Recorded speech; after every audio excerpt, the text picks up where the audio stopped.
Hello.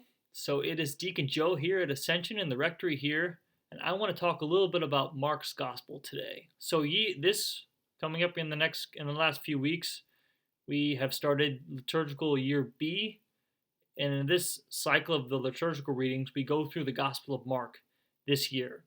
And the Gospel of Mark and his writing style has a few different themes and emphasis that really speak to something deeper about the Christian life and which really speak to me. And so I want to share with you a little bit about that today.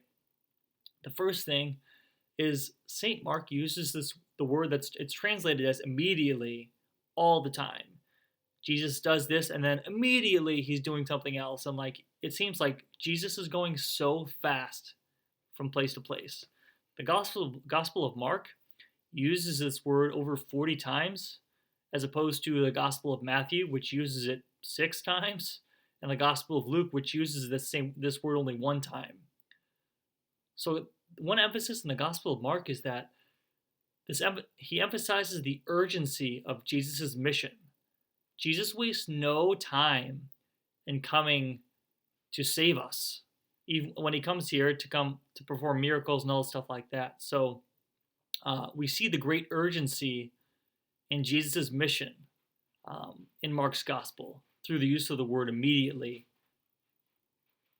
The second emphasis that I want to talk about is that the original audience of St. Mark's Gospel, the people who he's writing to, are persecuted Christians.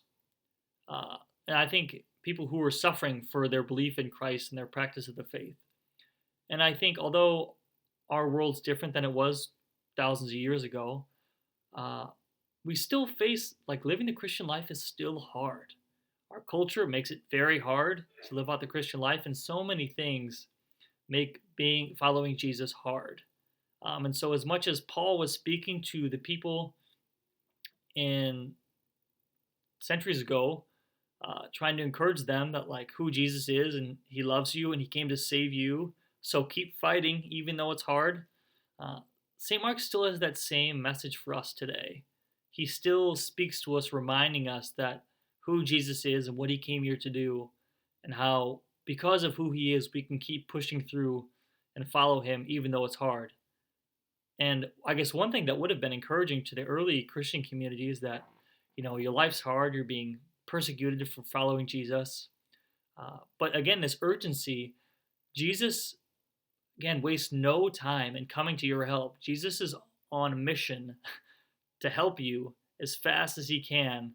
And so Jesus is never just passively letting things happen. Jesus is always in control, and he's always seeking to work for our good actively. The third thing that sticks out to me is, so as we know, St. Mark was not an apostle, but we do know that St. Mark was a follower of St. Peter. And so he has that direct tie to the apostles, even though he wasn't an apostle himself. But so a lot of the stories that he tells, a lot of the stories that he relates in his gospel are through the lens of St. Peter.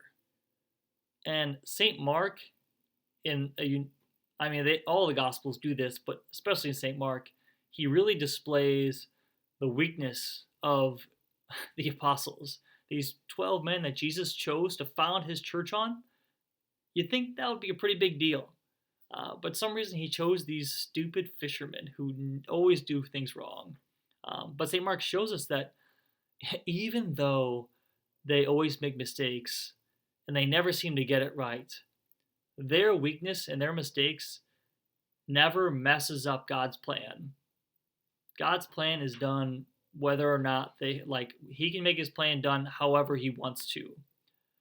And so this again could be very encouraging to early Christians, where you're being persecuted for the faith, you're suffering and dying for Jesus, and it seems like everything seems to be falling apart. But the fact is that in St. Mark's Gospel, we can have confidence in the fact that even if things seem to be going wrong, God is still in control, and his plan is still going to be accomplished. And so I hope that you can keep these in mind as you go throughout the year, and as we read the Gospel of Mark on Sunday at Mass. And I ask you to please keep me in your prayers. It's crazy. I'm going to be a priest in a few months.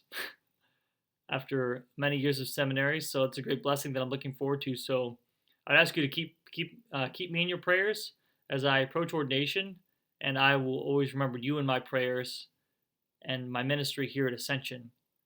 So thanks so much, and God bless.